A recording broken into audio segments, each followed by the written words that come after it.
senang sekali dapat berjumpa dengan kalian dalam pembelajaran IPA. Namun sebelum kita mulai, jangan lupa untuk berdoa ya, agar proses belajar kita diberikan kelancaran.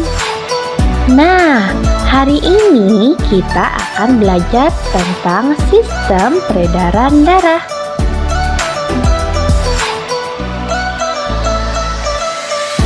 Hai teman-teman, perkenalkan, namaku Kak Farah. Aku akan menemani kalian di pembelajaran IPA hari ini. Hari ini kita juga akan ditemani oleh Kak Meta dan Kak Febri. Yuk kita mulai belajar. Nah, apa saja yang akan kalian pelajari tentang sistem peredaran darah pada pembelajaran kali ini? Yang pertama, kita akan belajar tentang pengertian dari sistem peredaran darah. Yang kedua, apa saja sih yang berperan dalam sistem peredaran darah? Yang ketiga, kita akan mengenal bagaimana perjalanan darah di dalam tubuh kita. Dan yang keempat, kita akan membedakan apa itu peredaran darah besar dan peredaran darah kecil.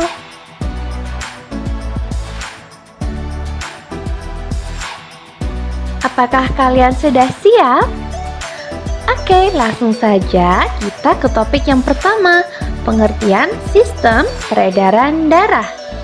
Kalian akan ditemani oleh Kak Meta dan Kak Febri.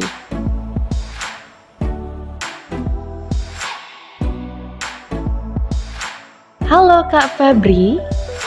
Nah, sekarang teman-teman ingin mengetahui apa sih sistem peredaran darah itu?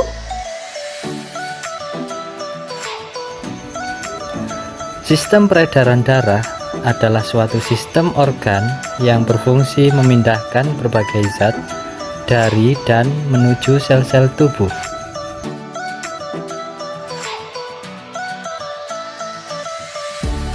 Zat apa saja, Kak?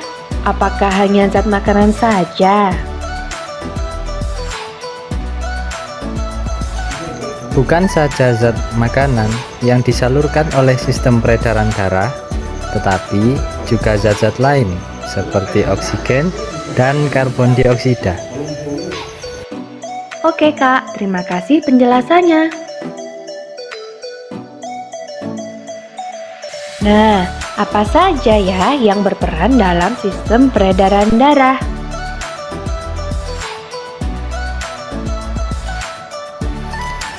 Yang berperan dalam sistem peredaran darah yaitu 1. Darah. Tugasnya membawa nutrisi, oksigen, hormon, antibodi, serta berbagai zat lainnya. 2. Jantung. Organ penting untuk memompa darah. 3. Pembuluh darah. Membawa darah dari jantung ke bagian tubuh lain ataupun sebaliknya. Nah, setelah ini kita akan mengenal bagaimana perjalanan darah di dalam tubuh kita. Nah, simak ilustrasi berikut ini.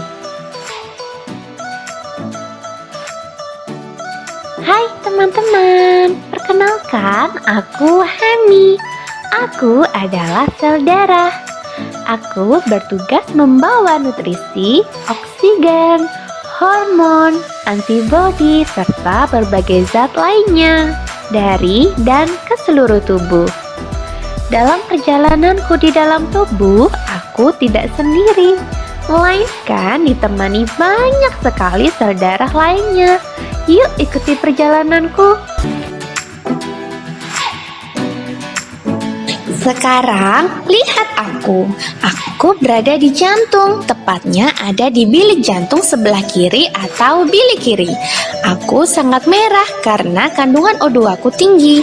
Ketika bilik kiri ini berkontraksi atau memompa, aku terdorong keluar dari jantung menuju aorta. Sekarang aku berada di pembuluh nadi atau arteri, yaitu pembuluh yang membawa darah kaya O2 ke seluruh tubuh. Saat ini aku berada di pembuluh kapiler, yaitu pembuluh terkecil yang merupakan penghubung antara pembuluh nadi atau arteri dan pembuluh balik atau vena. Di pembuluh kapiler inilah pertukaran oksigen, karbon dioksida, serta nutrien dan zat kimia yang tidak dibutuhkan tubuh terjadi. Sekarang yang aku bawa adalah karbon dioksida dan sisa zat kimia yang tidak dibutuhkan oleh tubuh. Aku merasa tidak segar lagi. Aku harus kembali ke jantung agar bisa ke paru-paru untuk bertukar dengan gas O2. Aku berada di pembuluh balik vena, yaitu pembuluh yang memberi jalan untukku untuk dapat kembali ke jantung. Wah, aku sudah kembali ke jantung. Saat ini aku berada di serambi kanan jantung, yang mana berperan menampung sel darah sepertiku yang sudah tidak segar lagi karena mengandung CO2.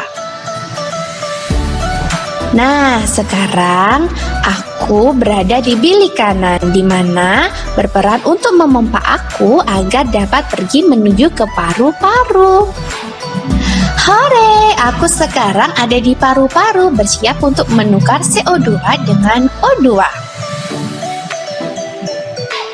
Asyik, aku sudah membawa O2 kembali, bersiap untuk aku edarkan kembali ke seluruh tubuh.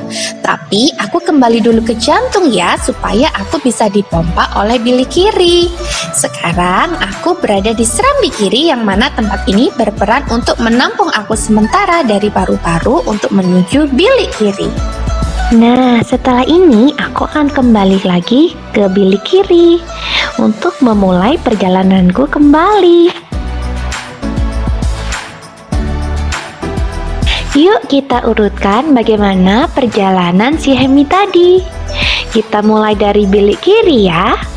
Dari bilik kiri, Hemi keluar dari jantung melalui pembuluh darah terbesar di sekitar jantung yang bernama aorta. Kemudian Hemi menuju pembuluh nadi atau arteri, pembuluh kapiler, pembuluh balik atau vena, kemudian kembali ke jantung, masuk ke serambi kanan, menuju ke bilik kanan. Oleh bilik kanan dipompa menuju paru-paru. Dari paru-paru masuk kembali ke jantung bagian serambi kiri, kemudian ke bilik kiri. Dan oleh bilik kiri dipompa kembali ke seluruh tubuh. Itulah perjalanan Hemi.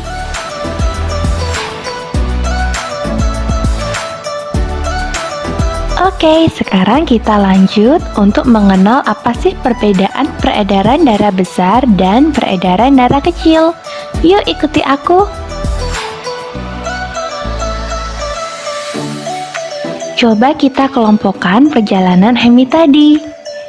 Ketika Hemi berangkat dari bilik kiri atau jantung menuju seluruh tubuh, kemudian kembali ke jantung di bagian serambi kanan, atau dari jantung ke seluruh tubuh dan kembali ke jantung, disebut peredaran darah besar. Ketika Hemi datang kembali ke jantung, tepatnya di serambi kanan menuju bilik kanan, kemudian oleh bilik kanan dipompa ke paru-paru, yang kemudian setelahnya masuk kembali ke jantung di serambi kiri, atau dari jantung ke paru-paru dan kembali lagi ke jantung, disebut dengan peredaran darah kecil.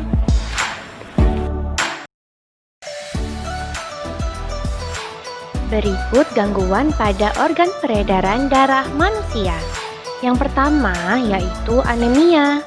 Gangguan ini berupa rendahnya kadar hemoglobin dalam darah. Ciri-ciri penderitanya adalah mudah lelah dan sering merasa pusing, pucat, mata berkunang-kunang. Anemia dapat disebabkan oleh luka yang mengeluarkan banyak darah, kekurangan zat besi, atau adanya penyakit seperti kanker tulang. Kedua yaitu hipertensi atau tekanan darah tinggi. Hipertensi ditunjukkan dengan tingginya tekanan darah. Biasanya penderita hipertensi sering merasa pusing, jantung berdebar-debar, sesak nafas jika terlalu lelah, pundak dan leher terasa kaku, dan mudah marah. Yang ketiga yaitu hipotensi atau tekanan darah rendah. Hal ini dapat terjadi karena menderita penyakit misalnya diare, gangguan pada jantung, infeksi, dehidrasi, sedang hamil, kehilangan banyak darah, kekurangan nutrisi, dan lain-lain. Yang keempat yaitu kanker darah atau leukemia. Penyakit ini disebabkan oleh sel-sel darah putih yang memperbanyak diri tanpa terkendali, yang mengakibatkan sel darah putih ini memakan sel darah merah. Kelainan ini dapat disebabkan karena zat-zat karsinogenik atau zat yang memicu timbulnya kanker. Yang kelima yaitu hemofilia. Gangguan ini disebabkan adanya kelainan yang menyebabkan darah sulit membeku jika terjadi luka. Penyakit ini merupakan penyakit keturunan. Yang keenam, varises. Varises merupakan pelebaran pembuluh balik atau vena yang umumnya terjadi di bagian betis. Di bagian betis tersebut tampak tonjolan berbelok-belok berwarna biru yang disebut varises. Varises terjadi karena terlalu lama berdiri atau kerja yang banyak menggunakan kaki. Yang ketujuh yaitu sklerosis. Sklerosis yaitu pengerasan pembuluh nadi atau arteri karena terbentuknya kerak keras di bagian dalam dinding pembuluh nadi. Sklerosis dapat disebabkan makanan yang tidak sehat, banyak mengandung lemak. Yang kedelapan yaitu stroke. Disebabkan oleh pecahnya pembuluh darah di otak sehingga saraf-saraf yang ada di otak tidak memperoleh cukup oksigen. Keadaan ini menyebabkan kerja saraf terganggu. Stroke biasanya diawali dengan penyakit hipertensi dan atau penyakit jantung koroner. Dan yang kesembilan adalah talasemia. Pada penyakit ini, bentuk sel darah merahnya tidak beraturan. Hal ini menyebabkan daya ikat sel darah merah terhadap oksigen dan karbon dioksidanya berkurang. Itulah macam-macam gangguan darah pada sistem peredaran manusia. Apakah kalian senang dengan pembelajaran hari ini? Semoga video ini bermanfaat untuk kalian ya. Terima kasih dan sampai jumpa di lain waktu. Bye. Stay happy, stay healthy, and have a nice